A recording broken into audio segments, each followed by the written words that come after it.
ಈ ವಿಡಿಯೋವನ್ನು ನೋಡುತ್ತಿರುವಂತಹ ಎಲ್ಲಾ ನನ್ನ ವಿದ್ಯಾರ್ಥಿಗಳಿಗೆ ಹೃದಯಪೂರ್ವಕ ನಮಸ್ಕಾರವನ್ನ ಹೇಳ್ತಾ ಸೊ ವಿದ್ಯಾರ್ಥಿಗಳೇ ಇವತ್ತು ನಾವು ಇಂಗ್ಲಿಷ್ ಗ್ರಾಮರ್ ಅಲ್ಲಿ ಹೊಸದಾದಂತ ಒಂದು ಟಾಪಿಕ್ ಅನ್ನ ಕಲಿಯೋಕೆ ಹೋಗ್ತಾ ಇದೀವಿ.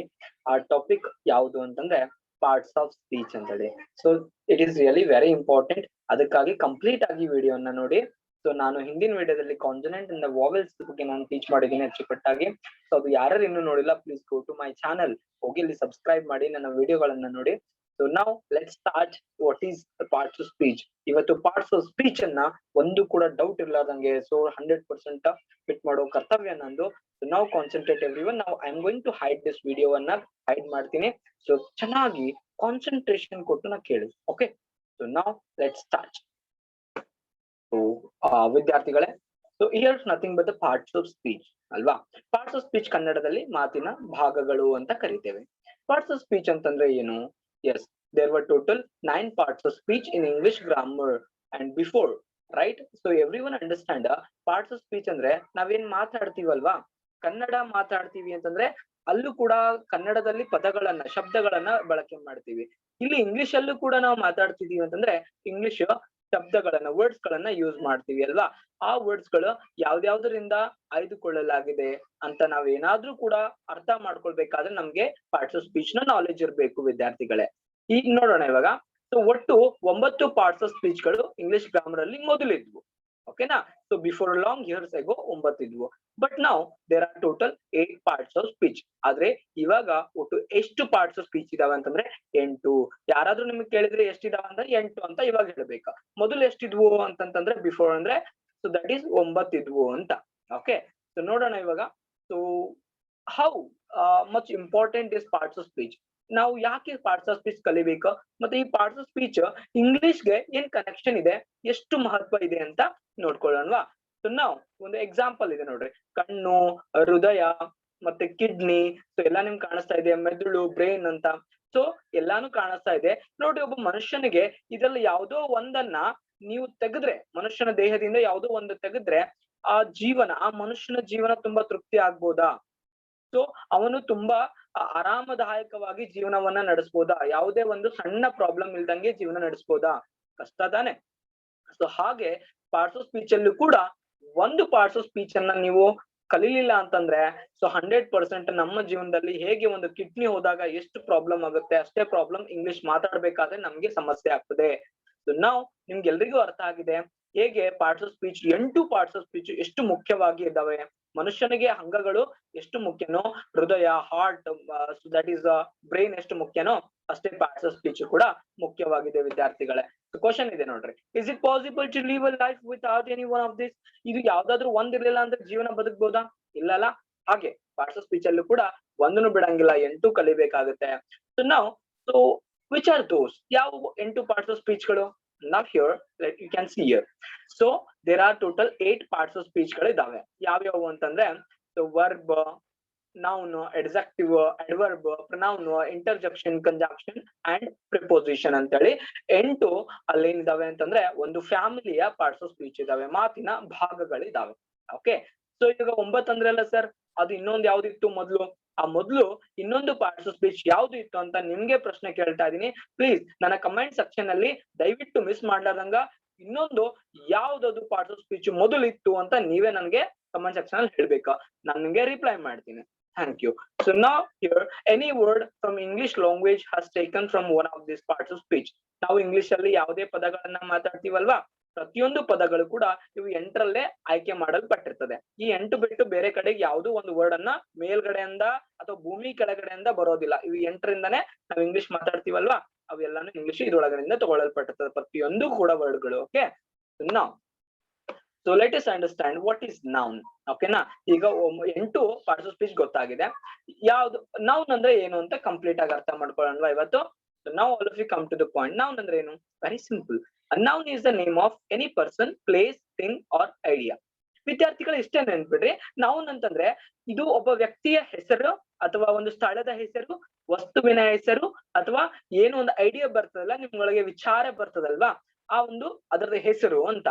ಎಲ್ಲಾದ್ರೂ ನಿಮ್ಗೆ ಹೆಸರುಗಳು ಕಂಡುವು ಅಂತ ಇಟ್ಕೊಳ್ರಿ. ಅವು ಇಟ್ಟಿರೋ ಹೆಸರಾದ್ರೂ ಆಗಿರ್ಲಿ ಅಥವಾ ಯಾರಾದ್ರೂ ಕೊಟ್ಟಿರೋ ಹೆಸರಾದ್ರೂ ಆಗಿರ್ಲಿ, ಹೆಸರುಗಳು ಬಂದು ಅಂತಂದ್ರೆ ಇದು ನೌನ್ ಅಂತ ನಿಮ್ಗೆ ಅರ್ಥ ಆಗಿರ್ಲಿ. Example Raju, boy, girl, Rohit, Delhi, ಪ್ಲೇಸಿನೆಸ್ ಇದೆ, wood, gold, police, happiness, you love, anger. ಇವೆಲ್ಲಾನು ಕೂಡ ಏನು ಹೆಸರು ಯಾವ್ದಿಲ್ಲ, ಮೊದಲು ಯಾವ ಹೆಸರುಗಳು ಇರ್ಲಿಲ್ಲ, ಅದು ಒಂದೊಂದು ಹೆಸರನ್ನ ಕೊಟ್ಟಿದೀವಿ ನಾವು ಅದಕ್ಕೆ. ಓಕೆ, ಇನ್ನೊಂದು ಹುಟ್ಟಿದ ನಂತರ ಹೆಸರು ಇಟ್ಟಿದ್ದಾರೆ.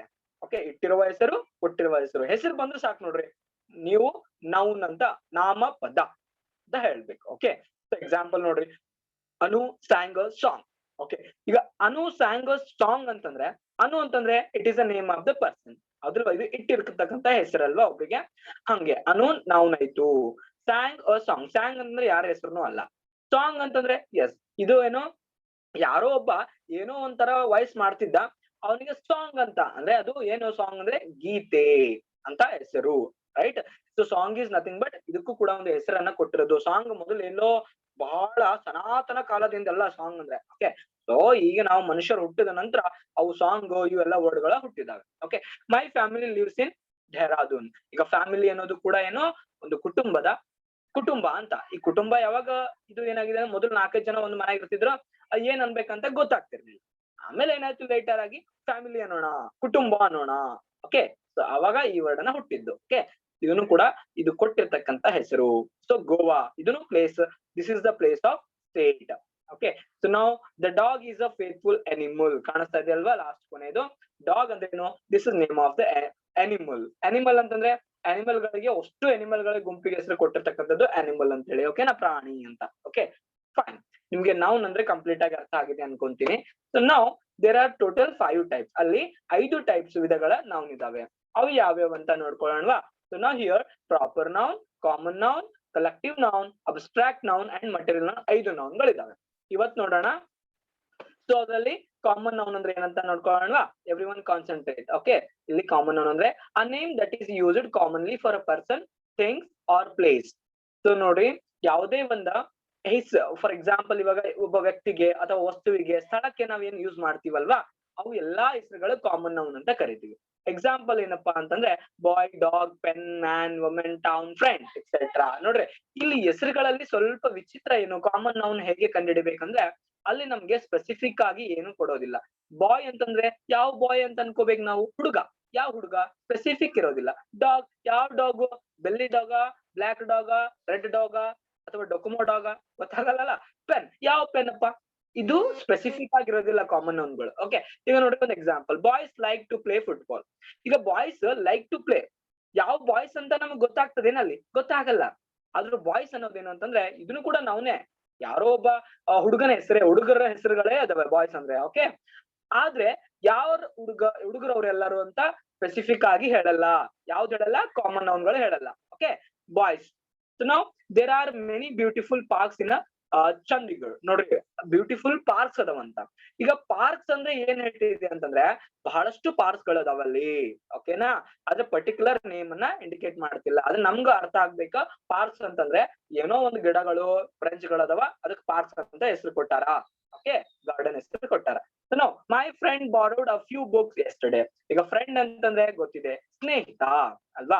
ಈಗ ಸ್ನೇಹಿತನಿಗೂ ಕೂಡ ಒಂದು ನಾವು ಕೊಟ್ಟಿರ್ತಕ್ಕಂತ ಹೆಸರು. ಯಾರ ನಮ್ ಜೊತೆ ತುಂಬಾ ಹತ್ರದಾಗಿರ್ತಾರೋ, ನಮ್ಮ ಹೊಟ್ಟೆಯಲ್ಲಿ ಹುಟ್ಟಿರ್ಲಿಲ್ಲ ಅಂದ್ರೂ ಪರವಾಗಿಲ್ಲ, ತುಂಬಾ ಹತ್ರದಿಂದ ನಮ್ಮ ಭಾವನೆಗಳನ್ನ ಅರ್ಥ ಮಾಡ್ಕೊಂಡು ಅವ್ರಿಗೆ ಏನ್ ಹೆಸರು ಕೊಡಂಪ ಅಂತ ವಿಚಾರ ಮಾಡಿ ಫ್ರೆಂಡ್ ಅಂತ ಕೊಡೋಣ ಅಂತ ಫ್ರೆಂಡ್ ಅಂತ ಕೊಟ್ಟಿದ್ದಾರೆ, ಸ್ನೇಹ ಅಂತ ಹೇಳಿ. ಓಕೆನಾ, ಫೈನ್. ಸೊ ಇವಾಗ ಬುಕ್ಸ್ ಕೂಡ ಗೊತ್ತಿದೆ ನಿಮ್ಗೆ, right. So this is a common noun ಅಂತ. ಪೀಪಲ್ ಕೂಡ ಕಾಮನ್ ನೌನ್, ಸಿಟಿ ಕೂಡ ಕಾಮನ್ ನೌನ್. ಓಕೆನಾ, ಟೀಚರ್, ಈಗ ಟೀಚರ್ ಕೂಡ ಯಾವ teacher, economics teacher, English teacher, accountancy teacher, old teacher ಅಂತ ಹೇಳಿ ಕರೆಕ್ಟ್ ಆಗಿ ಅಲ್ಲಿ ಕಾಮನ್ ನೌನ್ ಅನ್ನೋದು ಕ್ಲಾರಿಫಿಕೇಶನ್ ಕೊಡೋದಿಲ್ಲ. Okay, guide, mentor, motivator, student, ಯಾವ student, commerce student, arts student ಅಥವಾ ಸೈನ್ಸ್ ಸ್ಟೂಡೆಂಟ್.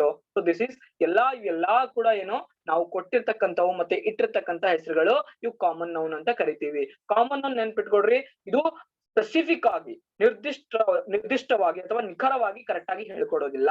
ಓಕೆ, ನಾವ್ ಲೆಟ್ ಅಸ್ ಅಂಡರ್ಸ್ಟ್ಯಾಂಡ್. ಸೊ ಇವಾಗ ಕಾಮನ್ ನೌನ್ ಏನಂತ ಎಲ್ರಿಗೂ ಅರ್ಥ ಆಗಿದೆ. Let's go to the proper noun. Okay, use it to name a specific people or place and things. They must begin with a capital letter. ನೋಡ್ರಿ, proper noun ಅಂತಂದ್ರೆ ನಾವ್ ಎಲ್ರು use ಮಾಡಿವಿ. ಪ್ರಾಪರ್ ಅಂದ್ರೆ ನಿಮ್ ಪ್ರಾಪರ್ ಯಾವ್ದು ಅಂತ ಕೇಳಿರ್ತೀನಿ ನೋಡ್ರಿ ಅವಾಗ ನಿಮ್ ಪ್ರಾಪರ್ ಯಾವ್ರು ಹೇಳ ಅಂತ ಕೇಳ್ತಾರೆ. ನೀನ್ ವಾಸಿಸುವಂತ ಸ್ಥಳ ಯಾವ್ದು ಪರ್ಟಿಕ್ಯುಲರ್ ಆಗಿ ಹೇಳು ಅಂತ. ಓಕೆ, ಈಗ ಒಬ್ಬ ಪೀಪಲ್ ಅಂದ್ರೆ ಜನರಿಗೆ ಮತ್ತೆ ಸ್ಥಳಕ್ಕೆ ಮತ್ತೆ ವಸ್ತುಗಳಿಗೆ ನಾವು ಹೆಸರನ್ನ ಯೂಸ್ ಮಾಡ್ತೀವಿ, ಅವಕ್ಕೆ ಪ್ರಾಪರ್ ನೌನ್ ಅಂತ ಕರಿತೀವಿ. ಆ ಎಲ್ಲಾ ನೌನ್ಗಳು ಮೊದಲು ಕ್ಯಾಪಿಟಲ್ ಲೆಟರ್ ಇಂದ ಸ್ಟಾರ್ಟ್ ಆಗ್ತವೆ. ಓಕೆ, ಆ ಕಾಮನ್ ಆಗಿ ನಾವು ಅರ್ಥ ಮಾಡ್ಕೊಳ್ಬಹುದು, right, this is proper noun ಅಂತ. ಸೊ ಇವಾಗ let us understand one example. Vishnu, ಇವಾಗ ನೋಡ್ರಿ ಮೊದಲನೇದು ಏನಿದೆ ಇಲ್ಲಿ ನೋಡ್ರಿ, ಕಾಮನ್ ನೌನ್ ಒಳಗ boys like to play football. ಯಾವ ಬಾಯ್ಸ್ ಅಂತ ಅರ್ಥ ಆಗ್ಲಿಲ್ಲ ನಮ್ಗೆ. ಓಕೆ, ಅದು ಕಾಮನ್ ನೌನ್ ಅಂತ ಕರೆದ್ವಿ. ಇಲ್ಲಿ ಏನಾಗ್ತದೆ ಅಂದ್ರೆ ಸ್ಪೆಸಿಫಿಕ್ ಯಾರು, ಆ ನೌನು ಕರೆಕ್ಟ್ ಆಗಿ ನಮ್ಗೆ ಹೇಳ್ಕೊಡ್ತದೆ, ಪರ್ಟಿಕ್ಯುಲರ್ ಆಗಿ ಹೇಳ್ಕೊಡ್ತದೆ ಯಾವ ನೌನು ಅಂತ ಹೇಳಿ. ಓಕೆ, ಇವಾಗ ನೋಡ್ರಿ, Vishnu, Raju, Rama, Kichcha, Megha like to play football. ಅಲ್ಲಿ boys like to play football first ಗೆ. ಅದು ಇಲ್ಲಿ ನೋಡ್ರಿ ಯಾರ್ಯಾರು ಅಂತ ಅಷ್ಟು ಜನರ ಹೆಸರನ್ನ ತಗೊಂಡಿದೀವಲ್ವಾ ನಾವು. ಸೊ ಇವ್ರು ಎಲ್ಲಾರು ಪರ್ಟಿಕ್ಯುಲರ್ ಆಗಿ ಹೆಸರನ್ನ ಇಂಡಿಕೇಟ್ ಮಾಡೋದಕ್ಕೆ ಪ್ರಾಪರ್ ನೌನ್ ಅಂತ ಕರಿತೀವಿ. So let's next.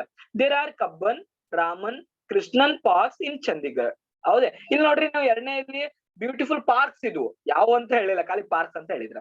ಅದು ಇಲ್ಲಿ ನೋಡ್ರಿ ಕರೆಕ್ಟ್ ಆಗಿ ಹೇಳ್ತಾ ಇದಾರೆ. There are Cubbon parks, Raman, Krishnan parks in Chandigarh ಅಲ್ಲಿ ಇವೆಲ್ಲ ಪಾರ್ಕ್ ಗಳು ಇದಾವೆ. ಅಂದ್ರೆ ನಿಮ್ಗೆ ಕರೆಕ್ಟ್ ಆಗಿ ಹೆಸರುಗಳನ್ನ ಮೆನ್ಷನ್ ಮಾಡ್ತಿದೆ. ಇವು ಪ್ರಾಪರ್ ನೌನ್ಗಳಂತ, ಪ್ರಾಪರ್ ಸ್ಪೆಸಿಫಿಕ್ ಆಗಿ ಹೆಸರನ್ನ ಗುರುತಿಸುವಂತಹ ನೌನ್ಗಳು ಅಂತ ಹೇಳ್ಬಹುದು. ಥರ್ಡ್ ಒನ್ ನೋಡ್ರಿ, Bajrangi borrowed Ramayana Mahabharata books yesterday. ಇಲ್ಲಿ ನೋಡ್ರಿ, my friend borrowed few books ಅಂತ ಎಸ್ಟರ್ಡೇ ಅಂತ ಇತ್ತು. ಯಾವ ಬುಕ್ಸ್ ಅಂತ ಗೊತ್ತಿಲ್ಲ, ಯಾವ ಫ್ರೆಂಡ್ ಅಂತ ಗೊತ್ತಿಲ್ಲ. ಫ್ರೆಂಡ್ ಅಂದ್ರೆ ಬಹಳಷ್ಟು ಜನ ಇರ್ತಾರ, ಹೌದಿಲ್ಲ, ನನ್ ಫ್ರೆಂಡ್ಸ್ ಗಳು, ಹೌದಿಲ್ಲ, ಅದಕ್ಕೋಸ್ಕರ ಪರ್ಟಿಕ್ಯುಲರ್ ಆಗಿ ಮೆನ್ಷನ್ ಮಾಡಿಲ್ಲ. ಇಲ್ಲಿ ನೋಡ್ರಿ ಬೇಕಾದ್ರೆ ಬಜರಂಗಿ ಅಂದ್ರೆ ನಮ್ಮ ಫ್ರೆಂಡ್ ಹೆಸರು ಬಜರಂಗಿ ಅದ. ಸೊ ಆ ಬಜರಂಗಿ ಏನ ಬಾರೋಡ್ ಮಾಡ್ದ, ಯಾವ ಬುಕ್ಸ್ ಇಲ್ಲಿ ಪರ್ಟಿಕ್ಯುಲರ್ ಕೊಟ್ಟಿದ್ದಾರೆ, ರಾಮಾಯಣ ಮಹಾಭಾರತ ಬುಕ್ಸ್ ಗಳನ್ನಂತ ಪರ್ಟಿಕ್ಯುಲರ್ ಮೆನ್ಷನ್. ಈಗ ರಾಮಾಯಣ ಮಹಾಭಾರತ ಬಜರಂಗಿ ಏನಾಯ್ತು, ಇವು ಪ್ರಾಪರ್ ನೌನ್ ಆಯ್ತು. ಓಕೆ, ಸೊ ನಾವು ಲಾಸ್ಟ್ ಎಕ್ಸಾಂಪಲ್. ಹಿಂದೂ, ಮುಸ್ಲಿಂ, ಕ್ರಿಸ್ತ, Sikh, Buddhist like to live in ನಾಗಾವಿ ನಾಡು. ಇಲ್ಲಿ ನೋಡ್ರಿ ಮೇಲ್ಗಡೆ ಇತ್ತು people like to live in city ಅಂತ. ಯಾವ ಪೀಪಲ್ ಅಂತ ಗೊತ್ತಿಲ್ಲ, ಜನರು, ಯಾವ ಜನರು. ಸಿಟಿ ಅಂತಂದ್ರೆ ಯಾವ್ದಪ್ಪ ಸಿಟಿ, ಅದು ಯಾವ್ದಿಲ್ವಾ ಗೊತ್ತಿರ್ಲಿಲ್ಲ. ಆದ್ರೆ ಇಲ್ಲಿ ನೋಡ್ರಿ ಪ್ರಾಪರ್ ನೌನ್ದಾಗ ಹಿಂದೂ, ಮುಸ್ಲಿಂ, ಕ್ರಿಸ್ತ ಇಲ್ಲೆಲ್ಲಾನು ಕೂಡ ಎಲ್ಲಾ ಜನರು ಅಂತ, ಎಲ್ಲಾ ಧರ್ಮದ ಜನರು. ಲೈಕ್ ಟು ಲಿವ್ ಅಂದ್ರೆ ತುಂಬಾ ಇಷ್ಟ ಪಡ್ತಾರೆ, ಇಲ್ಲಿ ನಾಗಾವಿ ನಾಡು ಅಲ್ಲಿ ಇರ್ಬೇಕಂತ. ಅದು ಇಲ್ಲಿ ಸಿಟಿ ಅಂತ ಕೊಟ್ಟಿದ್ದಾರೆ, ಯಾವ್ದಂತ ಗೊತ್ತಾಗ್ಲಿಲ್ಲ. ಇಲ್ಲಿ ನೋಡ್ರಿ ನಾವು ಪ್ರಾಪರ್ ನೌನ್ ಅಲ್ಲಿ ಏನ್ ಹೇಳ್ತಿದ್ದೆ, ನಾಗಾವಿ ನಾಡು ಪರ್ಟಿಕ್ಯುಲರ್ ಆಗಿ ಯಾವ ಊರು, ಯಾವ ಸಿಟಿ ಅದು ಅಂತ ಹೇಳ್ಕೊಡ್ತಿದ್ದೆ ಅಲ್ವಾ. ಇವೆಲ್ಲ ಪ್ರಾಪರ್ ನೌನ್ಗಳಂತ ಕರಿತೀವಿ ವಿದ್ಯಾರ್ಥಿಗಳೇ. ಓಕೆ, ನಾವು ಎಕ್ಸಾಂಪಲ್ ನೋಡ್ರಿ, ಕಾಮನ್ ನೌನ್ದಾಗ ಲೇಡಿ. ಇವಾಗ 4 ಜನ ಹೊಂಟಿರ್ತಾರ. ಓಕೆ, ಲೇಡಿ ಬಾ ಅಂದ್ರೆ ಕೇಳ್ತದೇನಾ, ಇಲ್ಲ. ಯಾಕೆ ಅಂತಂದ್ರೆ ಬಹಳ ಜನ 4 ಜನ ಹೊಂಟಿರ್ತಾರೆ. ಲೇಡಿ ಅಂತಂದ್ರೆ that is not name of the person, particular ಆಗಿ ಕರಿತಾ ಇಲ್ಲ, ಎಲ್ಲರಿಗೂ ಲೇಡಿನೇ ಅಂತಾರೆ, ಹೆಣ್ಮಕ್ಳೇ ಹೋಗ್ತಾ ಇದಾರೆ ಅಲ್ಲಿ. ಸೊ ಈಗ ಪರ್ಟಿಕ್ಯುಲರ್ ಆಗಿ ಹೆಲೆನ್ ಅಂದ್ರೆ ನಾನೇನ್ ಕೇಳ್ತೀನಿ, ಸೀತಾ ನಿಂದ್ರು ಅಂತಂದ್ರೆ ಹಿಂದಕ್ ತಿರುಗಿ ನೋಡ್ತಾರೆ, ಹೌದಿಲ್ವಾ, ಪರ್ಟಿಕ್ಯುಲರ್ ಆಗಿ ಕರೆದಾಗ. ಹಂಗೆ ಪ್ರಾಪರ್ ನೌನ್ಗಳು. ಮಂತ್ ಅಂದ್ರೆ ಯಾವ ಮಂತ್ ಅಂತ ಗೊತ್ತಾಗಲ್ಲ, ಆದ್ರೆ ಪ್ರಾಪರ್ ನೌನ್ ಜನವರಿ ಅಂದಾಗ ಕರೆಕ್ಟ್ ಆಗಿ ಅರ್ಥ ಆಗುತ್ತೆ. ಈಗ ಡೇಸ್, ಕಾಮನ್ ನೌನ್ದಾಗ ಡೇಸ್, ಯಾವ ಡೇ ಪಾ ಗೊತ್ತಾಗಲ್ಲ, ಅದ ಮಂಡೇ ಅಂತ ಹೇಳಿದ್ರೆ ಪರ್ಟಿಕ್ಯುಲರ್ ಆಗಿ ಪ್ರಾಪರ್ ನೌನ್. ಕಂಟ್ರಿ, ಯಾವ ಕಂಟ್ರಿ, ಯಾವ ದೇಶ. ಇವಾಗ ನೋಡ್ರಿ ಜಪಾನ್, ಇಂಡಿಯಾ ಅಂತ ಪರ್ಟಿಕ್ಯುಲರ್ ಆಗಿ ಇಂಡಿಯಾ ಅಂತ ಗೊತ್ತಾಗುತ್ತೆ. ಓಕೆ, ಓಷಿಯನ್, ಸಮುದ್ರಕ್ಕೆ ಹೋಗ್ಬಾ, ಯಾವ ಸಮುದ್ರಕ್ಕೆ ಹೋಗಿ ಬರ್ತೀರಿ, ಎಲ್ಲ ಕನ್ಫ್ಯೂಸ್ ಆಗುತ್ತೆ. ಯಾಕಂದ್ರೆ ಕಾಮನ್ ನೌನ್ ಹೇಳಿದಾಗ ನೀವು ಕೆಲಸ ಮಾಡ್ಲಕ್ ಹೋದ್ರಿ ಅಂತಂದ್ರೆ ಆ ಕೆಲಸ ದಬಾಕ್ ಬಿಡ್ತದ, ಕೆಲ್ಸನೇ ಆಗಲ್ಲ. ಕಾಮನ್ ನೌನ್ ಕೇಳಿ ಹೋಗ್ಬಾರ್ದು, ಯಾವ ನೌನ್ ಕೇಳಿ ಹೋಗ್ಬೇಕಾ, ಪ್ರಾಪರ್ ನೌನ್ ಕೇಳಿ ನೀವು ಕೆಲಸ ಮಾಡಕ್ ಹೋಗ್ಬೇಕು. ಯಾರಾದ್ರೂ ನಿಮ್ಗೆ ದುಕಾನ್ ಕಳಿಸಿದಾಗ ಹೋಗಿ ಏನ್ ಮಾಡ್ಬಾ ಅಂತ ಹೇಳ್ತಾರೆ. ಫಾರ್ ಎಕ್ಸಾಂಪಲ್ ಅವರು ಒಂದ್ ಈಸಿಯಾಗಿ ಎಕ್ಸಾಂಪಲ್ ಕೊಡ್ತೀನಿ ನಿಮ್ಗೆ ಡೈಲಿ ಲೈಫ್ ಅಲ್ಲಿ. ಇದು ರೊಕ್ಕ ತಗೋ, ಹೋಗಿ ಪೆನ್ ತಗೊಂಡ್ ಬಾ ಅಂತ ಹೇಳ್ತಾರೆ. ನೀವು ಹುಚ್ಚರಂಗ್ ಹಂಗೆ ಹೋಗ್ಬಾರ್ದು ಪೆನ್ ತಗೊಂಡ್ ಬರಾಕ. ಯಾಕಂದ್ರ ಯಾವ ಪೆನ್ನು ಅಂತ ನಿನಗ್ ಗೊತ್ತೇ ಇಲ್ಲ. ಪೆನ್ ಹೆಂಗ್ ತರ್ತಿ, ಯಾವ ತರ್ತಿ, ಅದಕ್ಕೆ ಪ್ರಾಪರ್ ನೌನ್ ಹೇಳ್ರಿ ಸರ್, ನಾನ್ ಪೆನ್ ತರ್ತೀನಿ, ಇಲ್ಲಾಂದ್ರೆ ತರಲ್ಲ ಅನ್ಬೇಕಾ. ಅವಾಗ ಹೇಳ್ತಾರೆ ಬ್ರೈಟ್ ಪೆನ್ ತಗೊಂಡ್ ಬಾ, ರೆನೋಲ್ಡ್ಸ್ ಪೆನ್ ತಗೊಂಡ್ ಬಾ, ಮೌಂಟೆಕ್ಸ್ ಪೆನ್ ತಗೊಂಡ್ ಬಾ ಅಂತ. ಅವಾಗ ನೀವು ಹೊರಗಡೆ ಹೋಗ್ಬೇಕಾ, ದೆನ್ ನಿಮ್ ಕೆಲ್ಸ ಪರ್ಫೆಕ್ಟ್ ಆಗುತ್ತೆ. ಓಕೆ ವಿದ್ಯಾರ್ಥಿಗಳೇ, ಫೈನ್. ನೆಕ್ಸ್ಟ್ ಇವಾಗ ಮಟೀರಿಯಲ್ ನೌನ್ ಇದೆ ಅಲ್ವಾ. Material noun is a name for something which is tangible.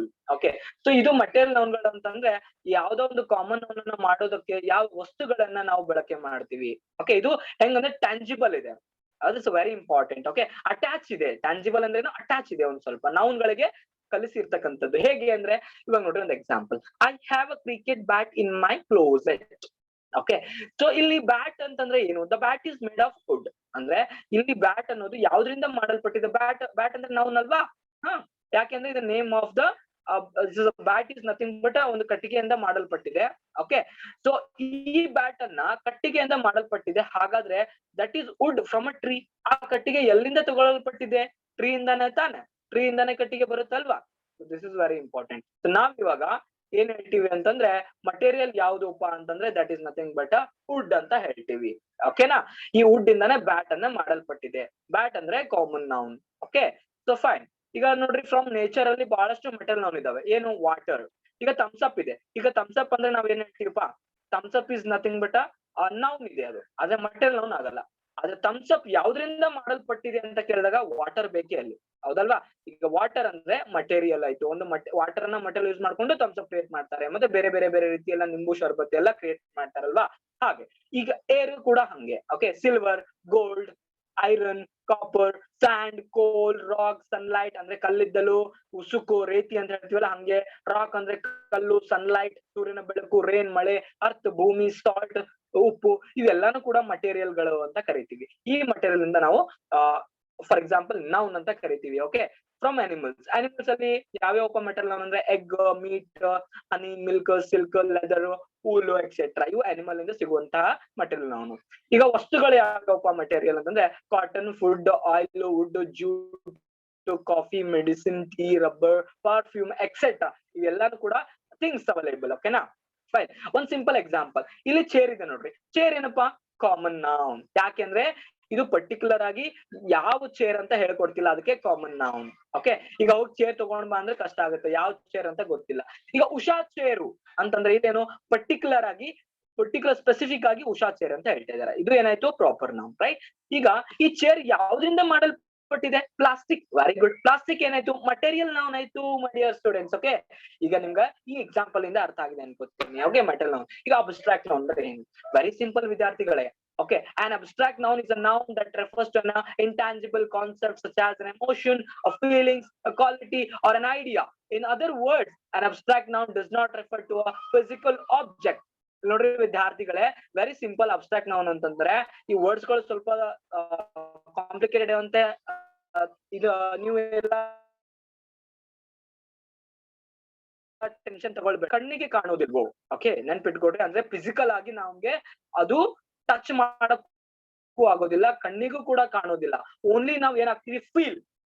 ಓಕೆನಾ? ಫೀಲ್ ಆಗ್ತೀವಿ, ನಮ್ಗೆ ತೃಪ್ತಿ ಆಗ್ತಿರ್ತದೆ ಒಳಗಡೆ, ಆದ್ರೆ ನಮಗ್ ನೋಡಕ್ಕಾಗಲ್ಲ, ಮುಟ್ಟಕ್ಕಾಗಲ್ಲ. ಓಕೆ, ಅಂತಹ ನೌನ್ಗಳು, ಅಂತವ್ಗೆ ಹೆಸರನ್ನ ಕೊಟ್ಟಿದೀವಿ. ಸೊ ಫಾರ್ ಎಕ್ಸಾಂಪಲ್ ನೋಡ್ರಿ ಹೇಗೆ ಅಂತ. ಸೊ ಒಂದು ಐಡಿಯಾ ಆಗಿರ್ಬೋದು, ಅಥವಾ ನಿಮ್ಗೆ ಒಳಗಡೆ ಫೀಲಿಂಗ್ಸ್ ಬರ್ಬೋದು. ಯಾವ್ಯಾವು? ಲೈಕ್ ಲವ್, ಟೈಮ್, ಬ್ಯೂಟಿ, ಅಲ್ವಾ? And science are all abstract noun because you can't touch them or see them. So ನಾವ್ ಇಲ್ಲಿ ಏನ್ ಹೇಳ್ಬೋದು ಅಂತಂದ್ರೆ ಲವ್ ಅನ್ನ ಮುಟ್ಟಬಹುದಾ? ಪ್ರೀತಿಯನ್ನ ಮುಟ್ಟಬಹುದಾ? ಸಾಧ್ಯ ಇಲ್ಲ. ಟೈಮ್ ಅನ್ನ ಮುಟ್ಟಬಹುದಾ? ಇಲ್ಲ. ಸೊ ನೀವು ಗಡಿಗೆ ಹೋಗಿ ಮುಟ್ಟಿ, ವಾಚಿಗೆ ಹೋಗಿ ಮುಟ್ಟಿ, ಸರ್ ಟೈಮ್ ಮುಟ್ಟಿದೀನಿ ಅಂತಂದ್ರೆ ಇಟ್ಸ್ 100% ರಾಂಗ್. ಟೈಮ್ ಅನ್ನ ಯಾರು ಮುಟ್ಟಕ್ ಆಗಲ್ಲ. Time is continue. ಕಾಲ ಅಂತ ಹೇಳ್ತೀವಲ್ಲ, ಕಾಲ ಹಂಗೆ ಹೋಗ್ತಾ ಇರ್ತದೆ, ಮುಟ್ಟಕ್ ಆಗಲ್ಲ. Okay, just we can feel. 10 ಗಂಟೆ ಆಯ್ತು, 8 ಗಂಟೆ ಆಯ್ತು, 2 ಗಂಟೆ ನಾನು ಕಳೆದೆ. This is we can only feel. ಈಗ ಬ್ಯೂಟಿನೂ ಇದೆ. ಈಗ ಬ್ಯೂಟಿ ಏನು? ಸುಂದರ ಅಂತ ಹೇಳಿ. ಸುಂದರವನ್ನ ನಾವು ಮುಟ್ಟೋಕ್ಕಾಗಲ್ಲ, just we can feel it. Wow, what a nice beauty ಅಂತ ಹೇಳಿ. ಓಕೆನಾ? ಸೊ ಈ ರೀತಿ ವಿದ್ಯಾರ್ಥಿಗಳೇ. ಓಕೆ, ಸೊ ಇವಾಗ ನೋಡ್ರಿ ಒಂದು ಬ್ಯೂಟಿಫುಲ್ ಎಕ್ಸಾಂಪಲ್ ಅನ್ನ ಕೊಡ್ತೀನಿ, right? So what is that? ಇವಾಗ ನೋಡ್ರಿ, ಅಬ್ಸ್ಟ್ರಾಕ್ಟ್ ನೌನ್ ಹೆಂಗಿರ್ತಾವ ಅಂದ್ರ, ನಿಮ್ ಮುಖ ಒಂದೊಂದ್ ಸರ್ತಿ ಹಿಂಗ ಆಗಿರ್ತದ ಅಲ್ವಾ? ಸೊ ಈ ರೀತಿ ಗುರ್ಕ ಒಂಥರ ಕೆಂಪು ಆಗಿಬಿಡ್ತದೆ. ಲೈಕ್ ವಾಟರ್ ಮಿಲನ್ ಅಂತಾರ ಕೆಂಪು ಆಗಿರ್ತದೆ. ಸೊ ಆ ರೀತಿ ಆದಾಗ ನಾನು ಏನ್ ಹೆಸರು ಕೊಡ್ಬೇಕಪ್ಪ? ಇದಕ್ಕೊಂದು ಹೆಸರು ಕೊಡ್ಬೇಕಾ? ಕಾಮನ್ ನೌನು ಶೂಟ್ ಆಗಲ್ಲ.